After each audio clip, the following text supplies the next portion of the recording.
feel nauseous, believe me. Never had a lot of shit come easy. Had to work hard, struggle just to be me. Had to and what was left over I put towards my dreaming. But the only thing in life that has meaning are the things you gotta work for, believe me. Take into your hands a plan, your own hands can land your own brand. And damn, I feel like no one takes accountability. They want the credibility, convincingly unwilling to put in the hours it takes to get some power. Don't be f***ing sour, take a cold shower. Scream until you're louder, work until you're prouder. And f*** all the doubters, they're just young downers. I swear to God they all let me down. I always fought. I can tell you that 7 years after Freddie Gray, that was 2015, spring, April, May. This is 2022. Communities like Sandtown, all we saw then and now in terms of investment was a renovated Western District Police Station and a new funeral home. That's what West Baltimore got. A new police station and a new funeral home. What kind of optics are they?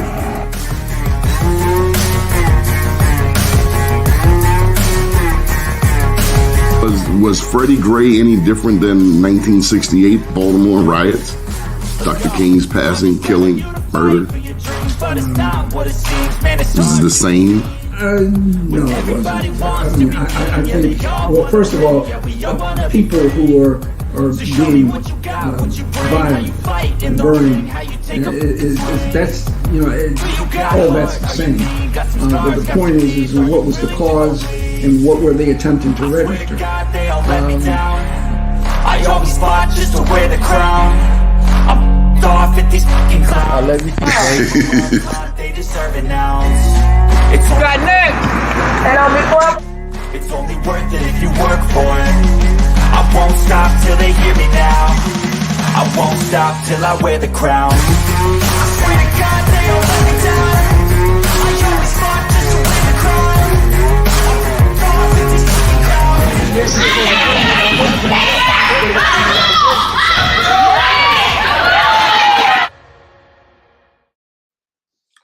Good morning. First name's Donnie, last name's Glover. In it to win it for the long haul, baby.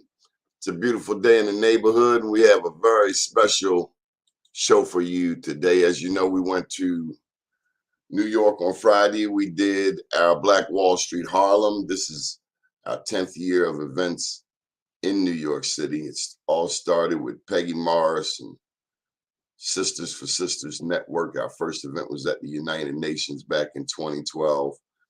And 10 years later, well, the number of Black Wall Street honorees in New York City is higher than any other city except, of course, Baltimore. 1,900, over 1,900 honorees. We celebrate Black entrepreneurs and professionals, as well as the people who support them regardless of race. Now, from the very beginning, while this is our 20th year in business, we have made it known that we have a 5-point agenda. Number 1, Black business. Number 2, public education. Number 3, ex-offender services or returning services for returning citizens. Affordable housing and universal access to healthcare. So today we're going to deal with number 3, returning citizens. When we go to New York, one of the captains, if you will, is Mr. Victor Pate. Mr. Victor Pate has been working with returning citizens to make sure that they have everything they need. And so we asked him some time ago if he would help us to recognize some of his colleagues.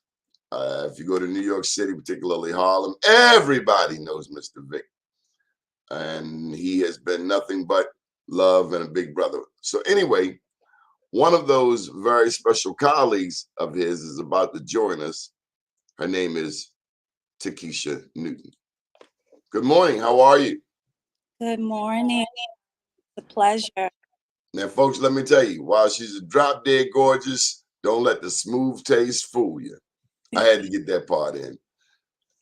Don't let that beauty fool you. She's strapped, double strapped, and she's taking no prisoners.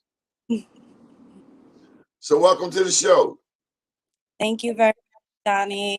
It is an honor and a pleasure to be here with you today and all of our viewers. Thank you. Yes, ma'am. So tell us about AFJ. Sure. Alliance of Families for Justice is our organization.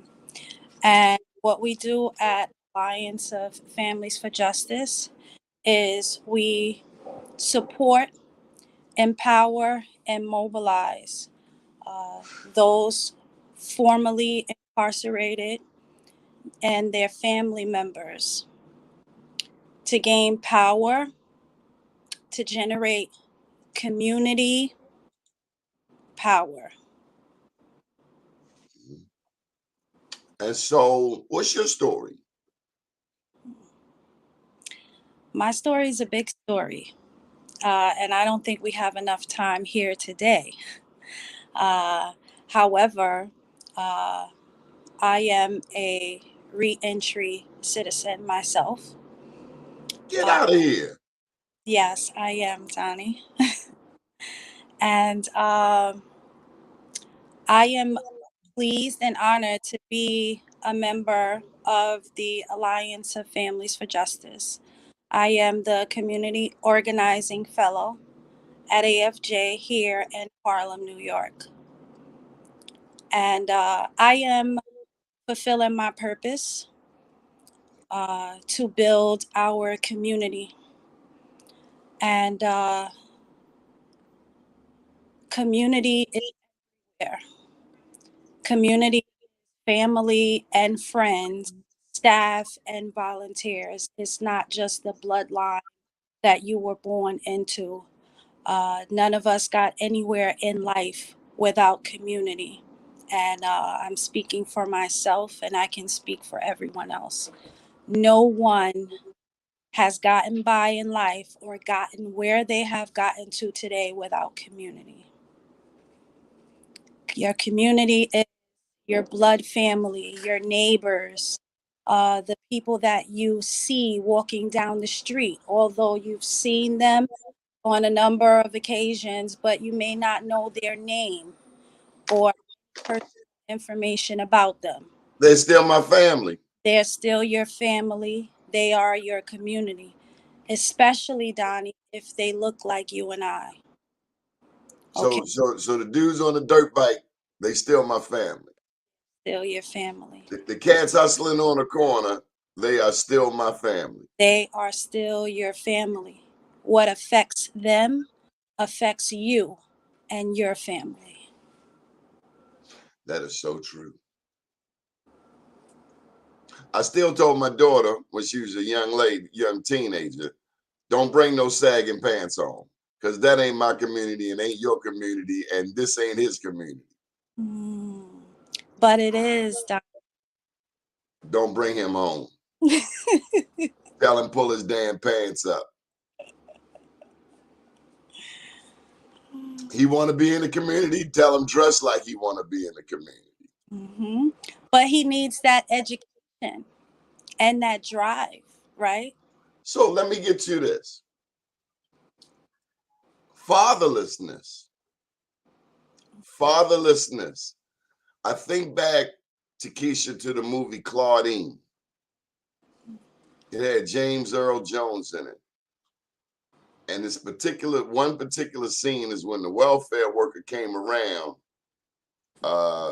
James Earl Jones was the live-in boyfriend. He had to go hide. He had to go out the back door. He could not be caught by the welfare worker. And it brings to mind what that did to the family.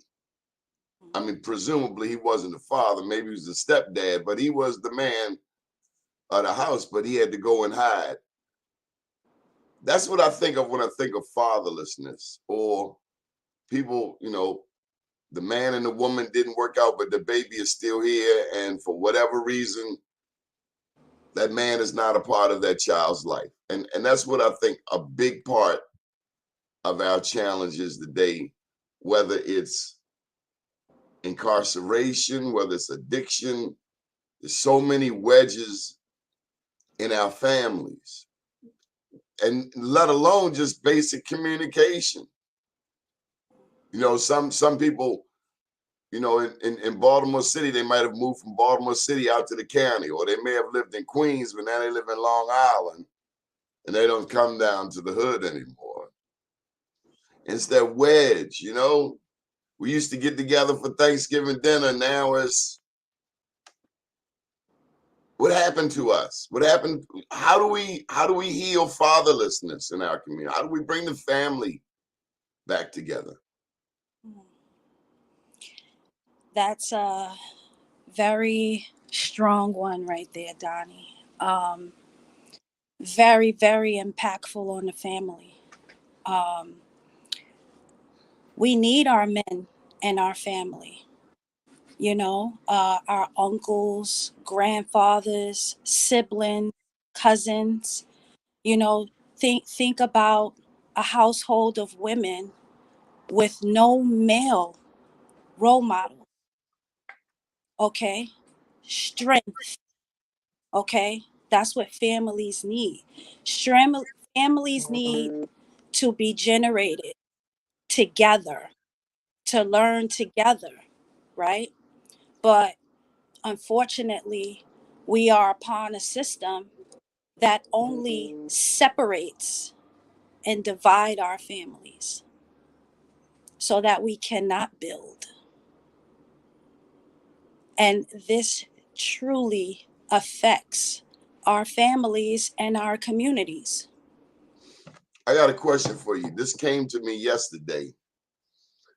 Considering how the prison system started in this country, a direct carryover of slavery. I mean, as soon as slavery ended, they came up with all of these laws to re-enslave us.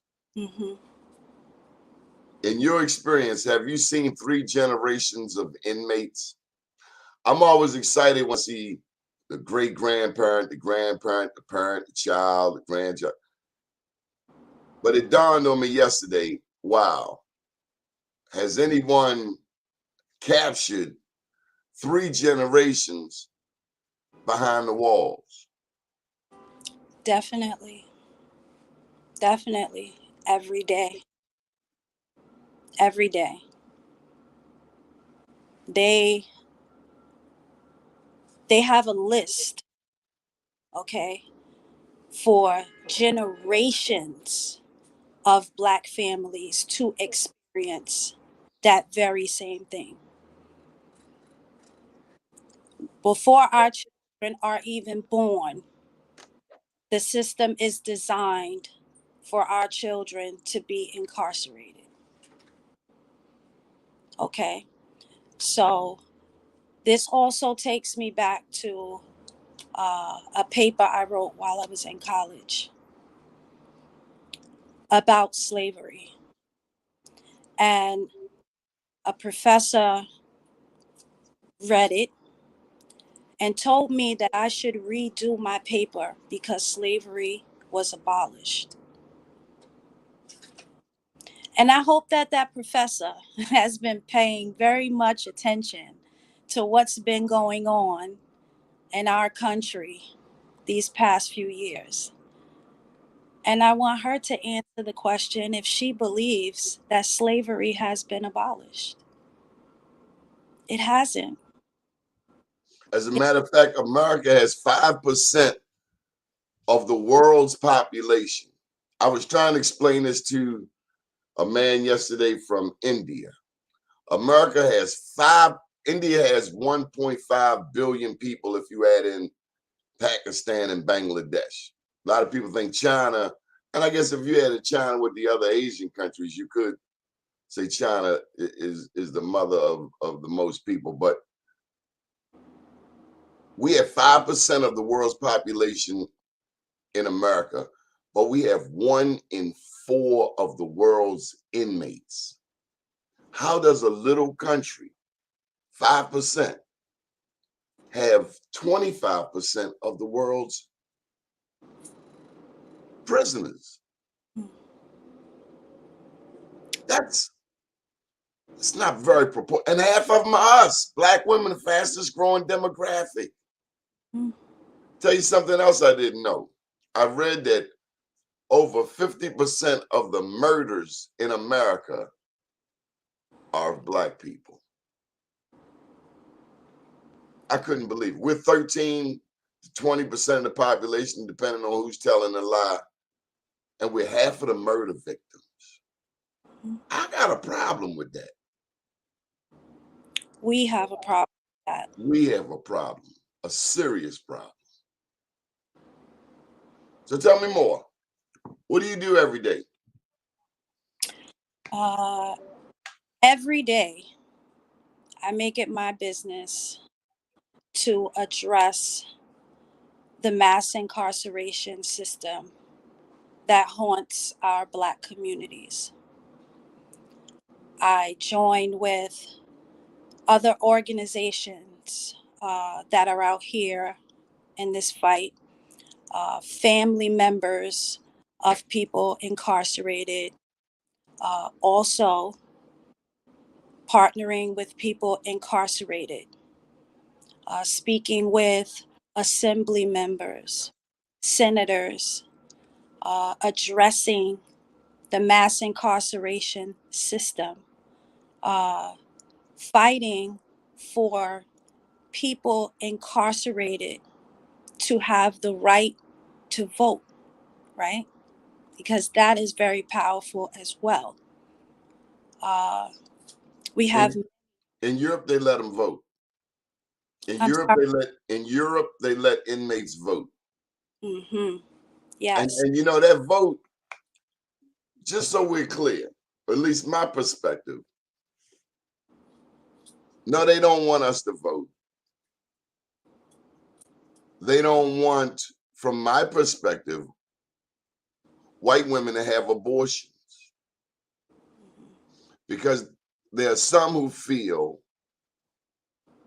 like the numbers, like the browning of America is like a national emergency.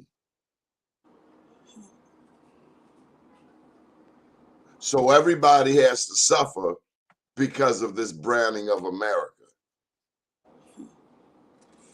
It's gonna get brown. But that's why you see all of this scrambling and Republicans changing all of these rules about voting to sift out. You know, the 3/5 compromise was all about voting too. Without the 3/5 compromise, the whole vote thing would have been a whole lot different. It would have been fairer. But they did count the numbers, and they said there was no way a Black man could have a whole vote. We had 3/5 of a vote. You're 3/5 of a human being. So I don't know how much this country has changed at all. Yeah, we had a Black president. The state of Maryland might get a Black governor. But the racism that we face is insidious. In your experiences, how much a part of the equation is the illegal drug phenomena? Cocaine, heroin, crack. What impact have these drugs had on life in New York City? A tremendous impact, especially in Harlem, New York. When you come to Harlem, New York, and you walk some of these streets, it's like you're looking at zombies, and you can't believe that you're seeing this before your eyes in 2022. You know, and they all look like you and I. Well, you need to come to Baltimore, because that ain't the case here. We have a whole new battalion of addicts that do not look like you and I in our neighborhood. Mm-hmm. You see, and this is the thing, Donnie. You have our supremacists in power, right? That do everything that they can, because let's understand that a computer isn't a system running this country. people are running this system within our country. And these people have tried to do everything in their power to continuously bring down generations of Black and brown people. Okay? But what they fail to realize is that we are all one. It's not about color, because the same things that affect us, the Black and brown community, also affects your community. And see, now the dynamics are changing because of that. Because you have those Caucasian children, or those people that consider themselves other than Black. Okay? These drugs are now affecting their households and their communities. And they're not sitting in their communities waiting for it. They're coming to our communities as well for these drugs. That's what a white addict told me. I said, why are you here? He said, this is where the drugs are. Mm-hmm. So once it's noticed that it also is affecting not only the Black and brown community, then it is looked at as, this is something that we need to do something about. And like Mr. Victor said, or similar to like Mr. Victor said, now the language is changing. Yes, it is. Yes, it is. Or now it's an opioid epidemic. When it was us, it was dope fiends and crackheads. But now it's an opioid epidemic. Just say no is what I tell them. Ain't that what they told us?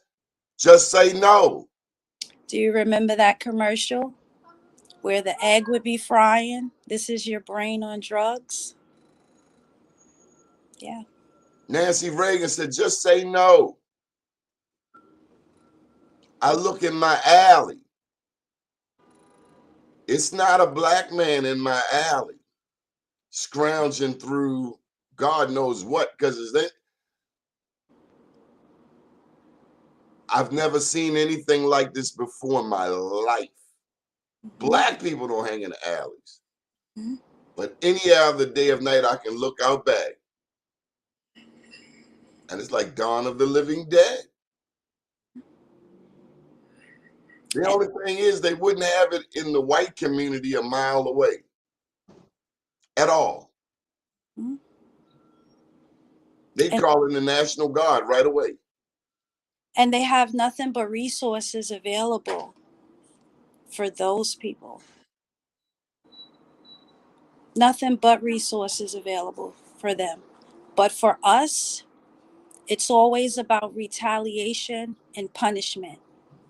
So these addicts who don't match the majority demographic tend to feel more comfortable and panhandling in our neighborhoods. Mm-hmm. Yes. It just makes me wonder, all of this smack and racial stuff that Trump pushes, is he aware of what I see every day? He doesn't care. He will never experience that. And neither will his family. Tell me about the lady who founded this entity. Yes. Is AFJ. I call her Queen Godmother, Sophia Elijah. What was she on the other side, so to speak, at one point? I wouldn't agree with the other side. Okay. I wouldn't use that term. You know, I will tell you that this powerful woman was not the first, but the only Black person, let alone woman, to lead the Correctional Association. Is that all of the officers? No. So the Correctional Association, okay, is a form of DOCS, the Department of Corrections and the Community Supervision. The same ones that have on their websites, that they believe that family is important, and how they support those incarcerated, uh, continuing a relationship with their families and their communities, which they will return to. If you read this on the doc site, you would think this is a wonderful camp, maybe. You know, they aren't opposed to family relations while someone is incarcerated. However, it's just bogus words. Are you Bogus. talking about like $10 phone calls? I mean, let's just say during the COVID pandemic, right? Knowing that people incarcerated cannot social distance from one another, right? Let's talk about the medical services within these facilities. Okay, when thinking about COVID and what we experience outside of these prison walls, you couldn't imagine what people experience not only before and after COVID, but during. You would think that at that time, our leaders, right, would focus on the safety of life for our community incarcerated. The only thing that they did was apply more punishment to those incarcerated, isolation and solitary confinement. I mean, we literally had to beg, okay, for our loved ones to receive a napkin to tie around their face to protect themselves from dying inside of these facilities. And we've had many, many deaths during COVID within these facilities, and they will never give us the accurate numbers of that, ever.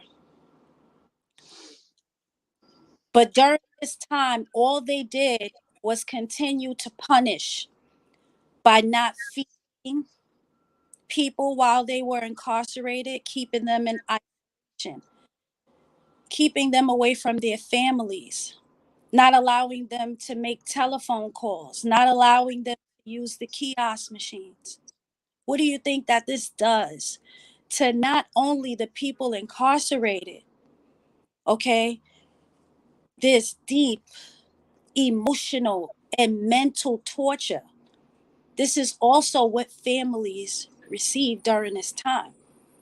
Not knowing if your family member is okay, or if they're possibly one of these people that supposedly died of COVID. Unbearable.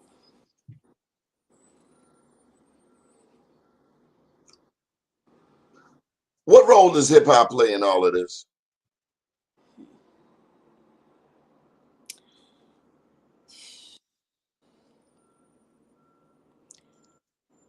Those involved in music, right? Nowadays, they need to be more like KRS-One and Public Enemy, you know, speaking about the very same things that is not only in our history, but current today. Not much has changed. Yes, some things have changed. And I've learned that what is a change, an extreme change, and possibilities may look one way to me, but a different way to others. If you have 50 human nature developments that are needed for people, and you only give them 2 of those 50 items, nothing has changed. Especially when you give those 2 items for a short period of time and then take it back.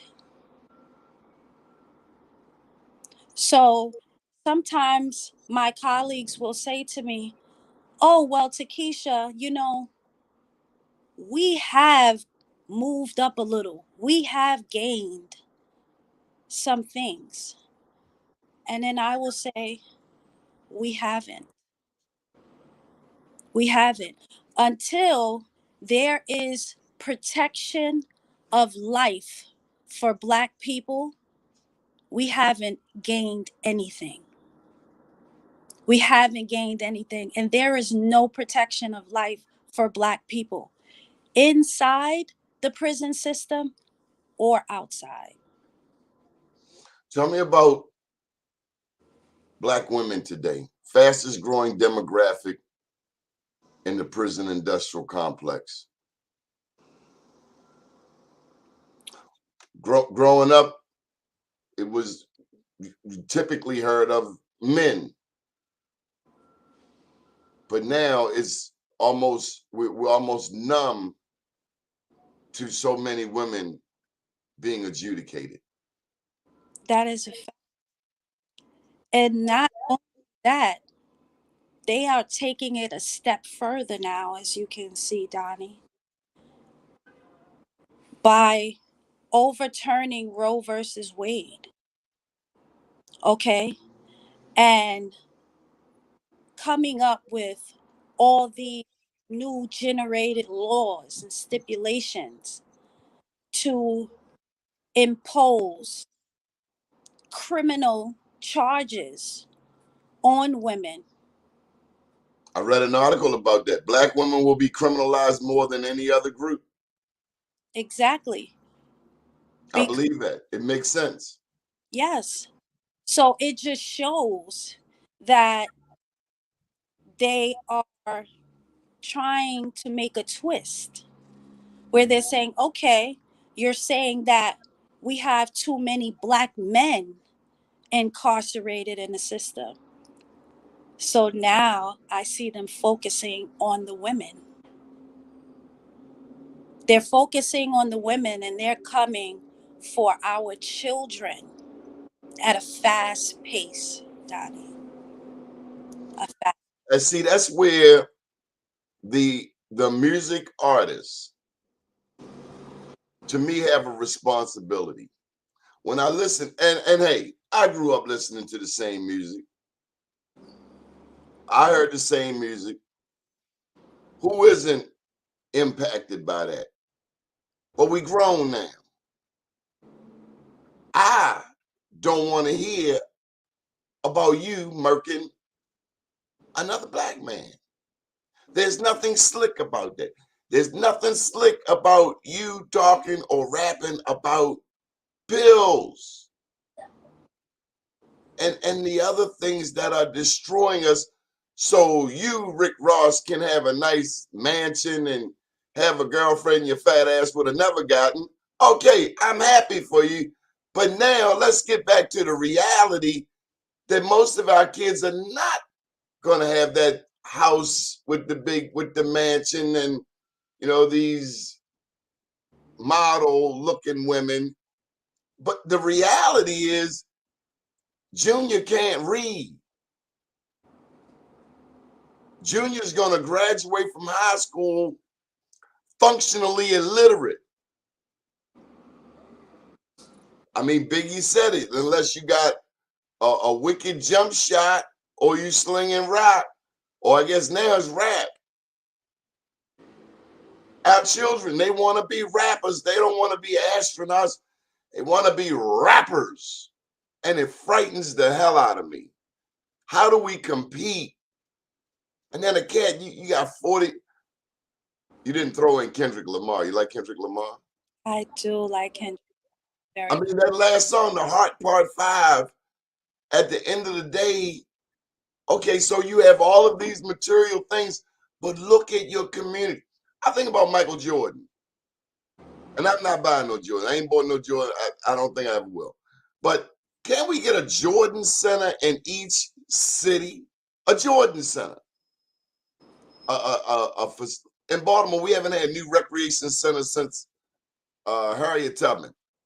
Okay, it might be an exaggeration, but we spent all of this time and effort and money on sports. Where's the give back? That's why I love LeBron. Mm-hmm. Give back. Where's the give back? Okay, you made $1 billion rapping about selling dope, about poisoning your people. Where the reparations? Where's the restitution to your community? Did you fix the block you used to hustle on? That's all I want to know.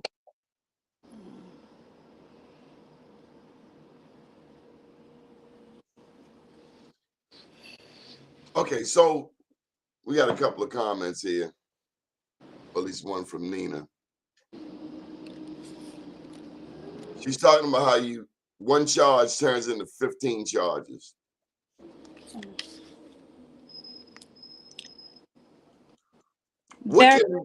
I'm sorry. Very, very much so. Let's speak about the charges and that statement. Thank you very much for that. People commit a crime, right? And they're sentenced by a judge to serve time, right? They go and they serve their time. And some of them come home with no other charges. Some people get more charges added on while they're incarcerated. Okay? So when you come home from serving your time, you still have your record.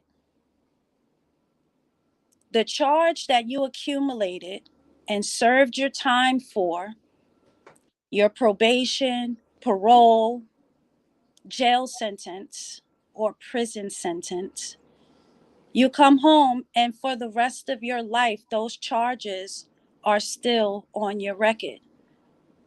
How fair is that? So any charge that you've accumulated prior to or after will continue on your record. That should not be, because this only prevents people from employment and housing.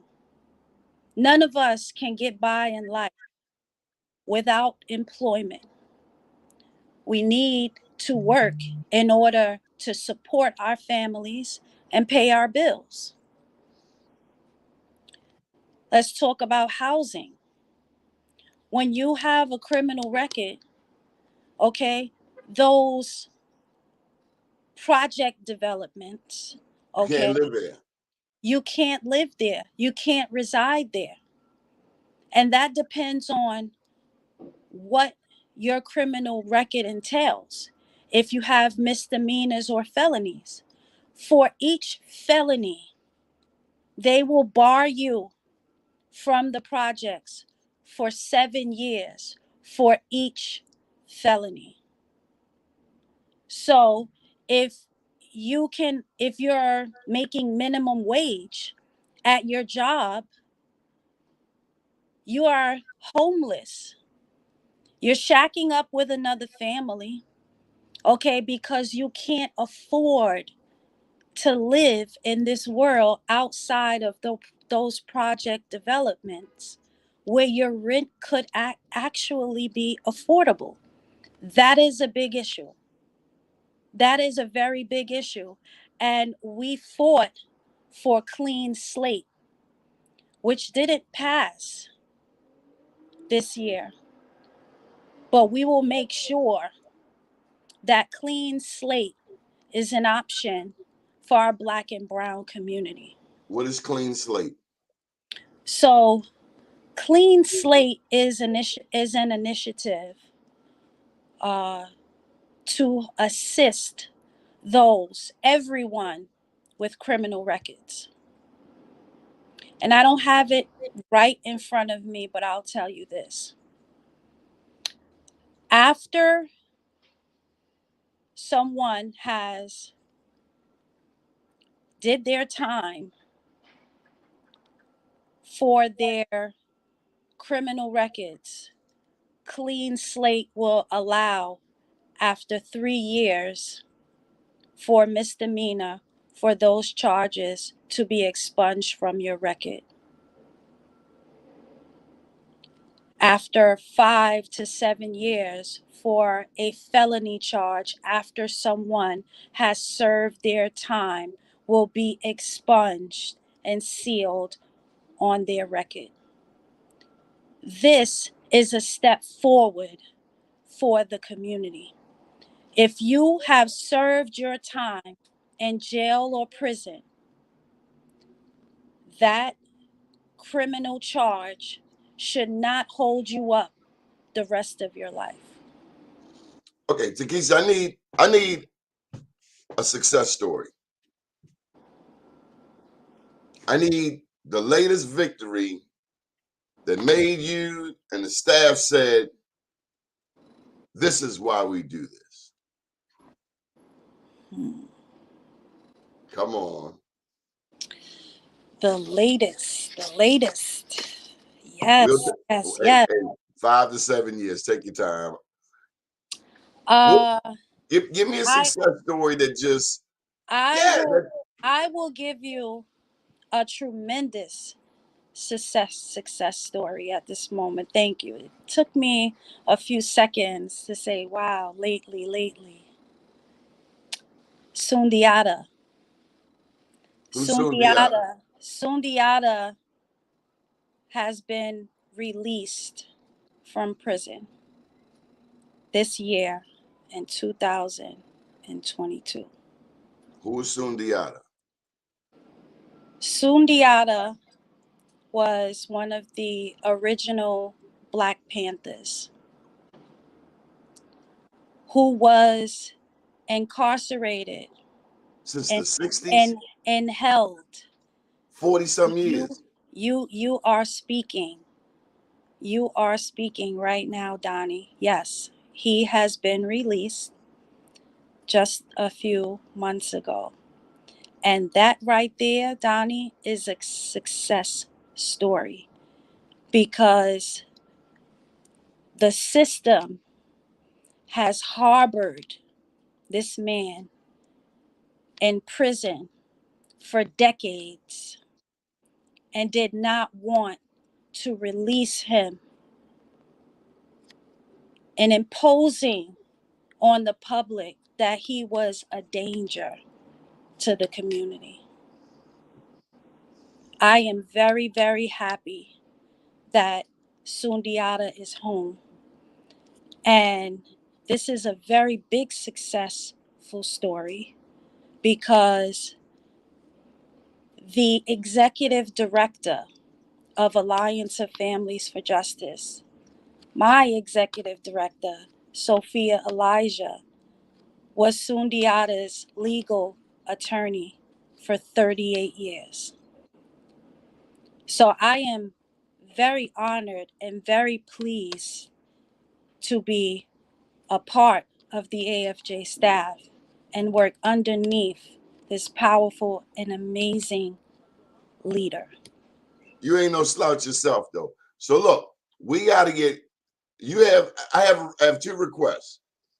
One, we got to bring your fearless leader on the show, and Yes, I love that. then we got to bring Sundiata on the show. We could definitely make that happen, Donnie. We can make that happen. How can people help you? How can people support the cause? What's our call to action? People can support the cause by joining. Okay? You can contact us at www.afj-ny.org. You can email info@afj-ny.org. We are also on the social media platform on Facebook and Instagram. Now, people need to understand that even if you have not been incarcerated yourself, You okay, know somebody who has. that's right. And you may not know that they have. They may not have expressed it to you because a lot of families fear expressing, okay, what it is that they endure in life. They just hold it in. And we can't hold it in.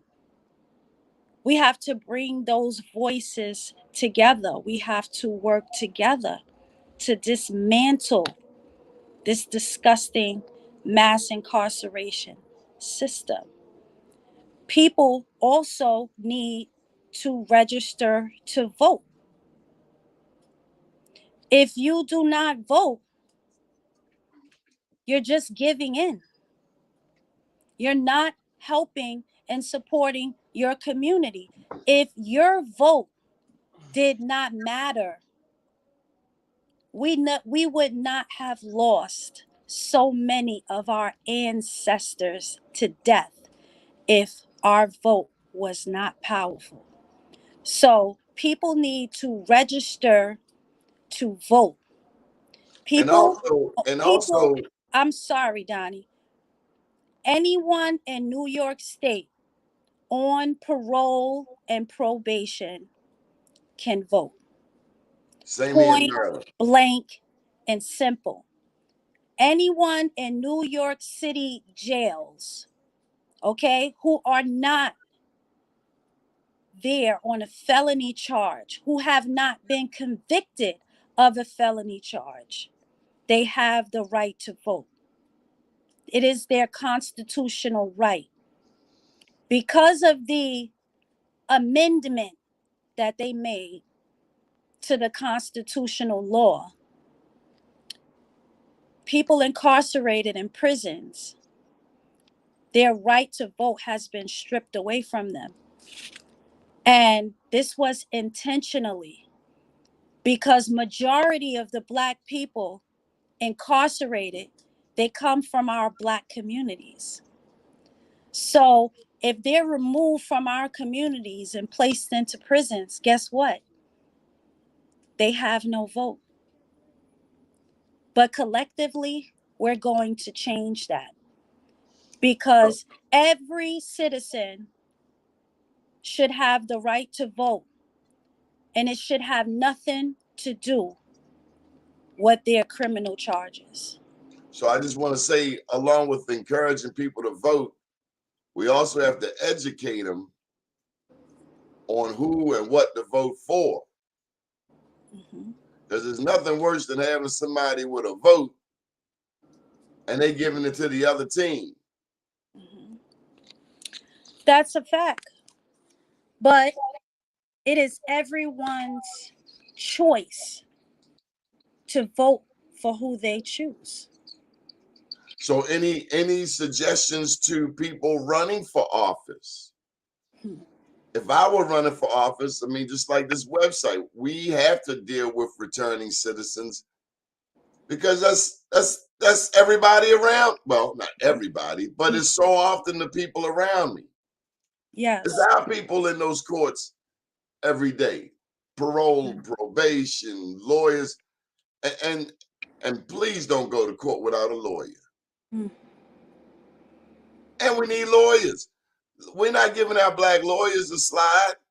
You went to law school, you want to make a difference, make sure you do some pro bono cases in Harlem, pro bono cases in Brooklyn. Well, shout out to the AFJ attorneys, Tawana and Kwesi, because they are clear examples of those who had the opportunity to go to law school and get educated and make a change and a difference for their people and their community. Peace and love to you. I also want to talk about the people you said that are running for office right now, right? So I'd like to talk about our appointed New York State Governor, Kathy Hochul.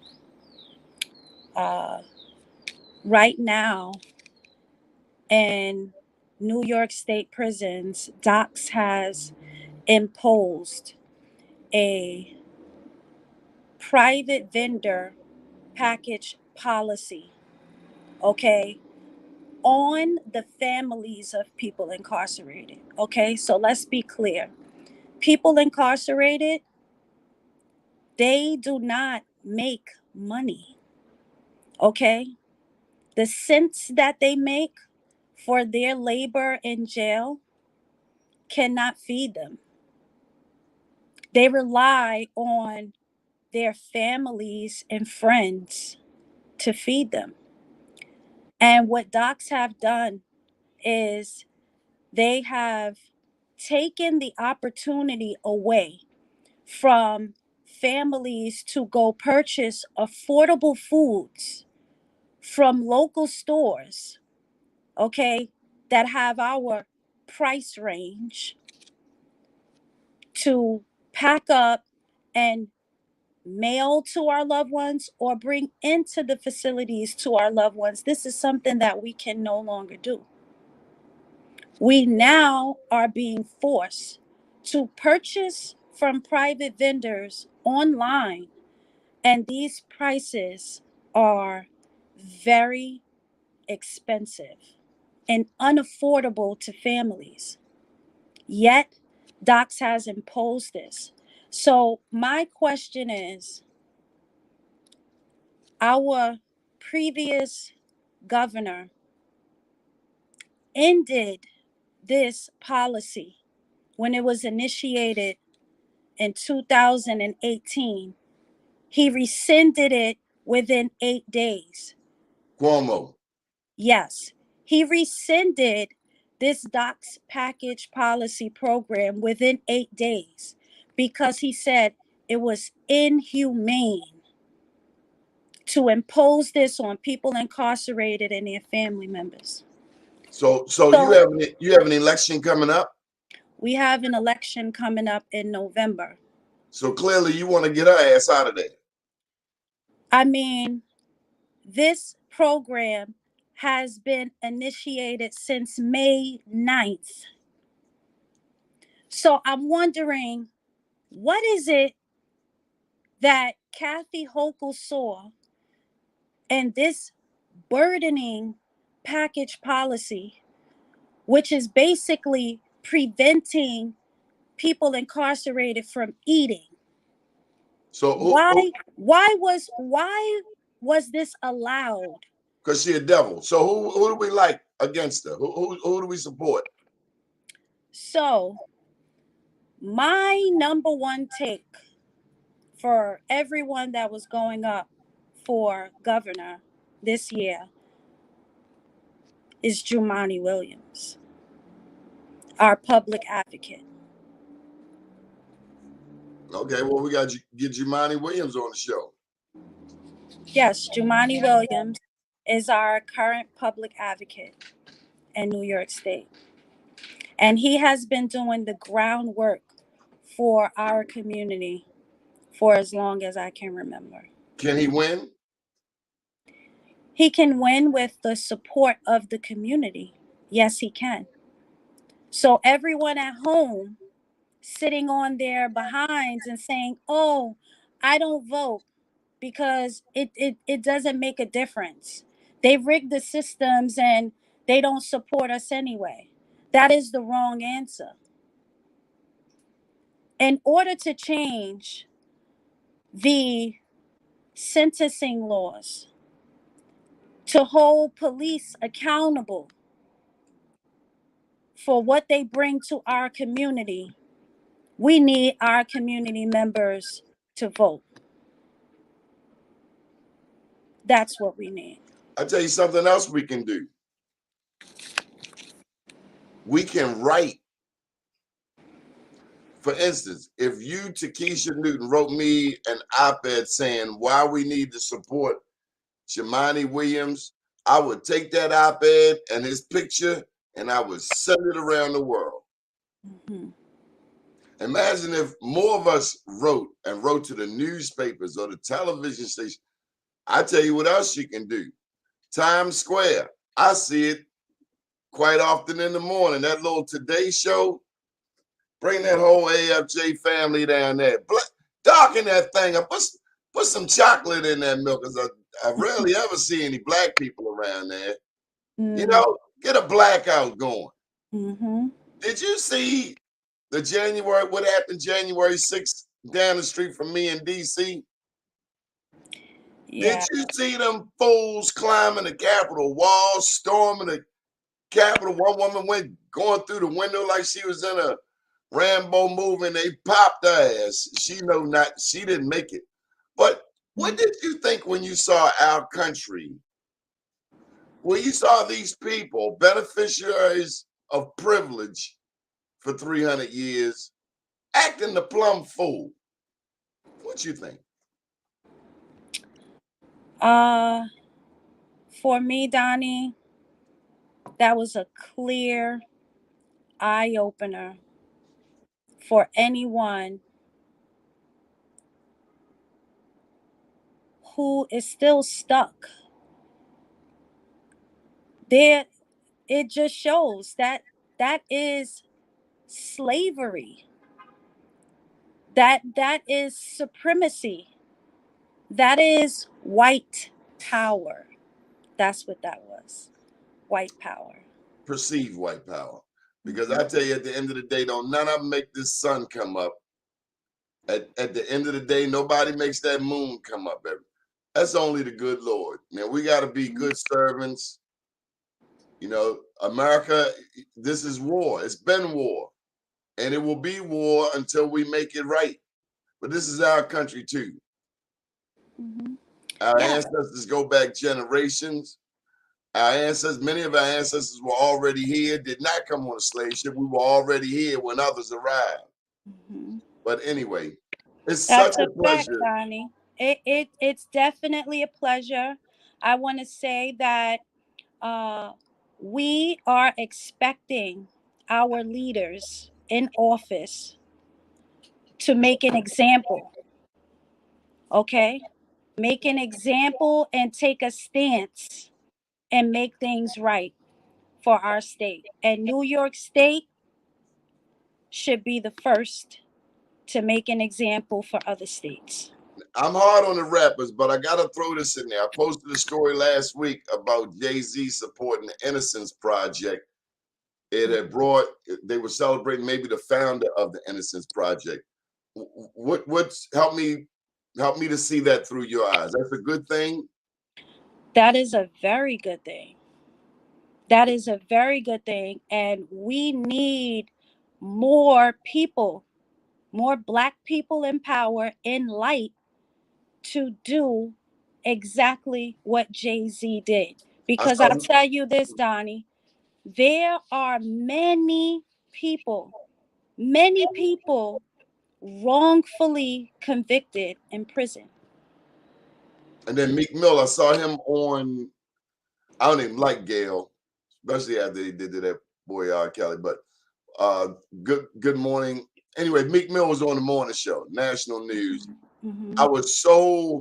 I'd never really heard him speak, but not that extended period of time. I was so warmed by his presentation, his knowledge, and his passion. Mm-hmm. Very, very pleased. Thank you. Any final thought before we go? Yes, on that, I would love for Meek Mill to reach out to us so that Does he know about this? AFJ? Well, guess what, Donnie? After this interview, hopefully he will know about AFJ. I'm glad you mentioned it. I'm glad you mentioned that. I think you should have a regular show on this network. Oh, thank you so much, Donnie. I would love to dip into that.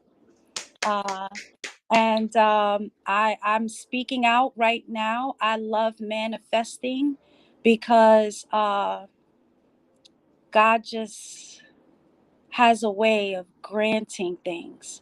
And I am manifesting that our discussion today will bring people like Meek Mills and Jay-Z on board to make the drastic changes that we need in our community and help us to get our innocent people incarcerated that are facing life sentences, 25 to life sentences. Let's help get them home because we know that what has happened to them is just unjust. Thank you so much, Donnie. It was such a pleasure to be here, and I'm very grateful for the opportunity. It's a pleasure to meet you as well. Thank you, and we can't wait to bring you back. And please tell the whole AFJ family hello. And the next time we come, we're going to bring some more Black Wall Street Awards to celebrate more people doing the right thing. And Donnie, I'm sorry, I have to say this. I commend you so much for traveling to New York and bringing me my Black Wall Street Award after burying your sibling. It was just such a selfless and respectful act, and I truly appreciate you for that. Thank you so much, sir. She was a Capricorn like you. She wouldn't have it any other way. That is right. My honor. Thank you so much. Good deal. Have a beautiful day. Thank you for joining us. Good morning, world.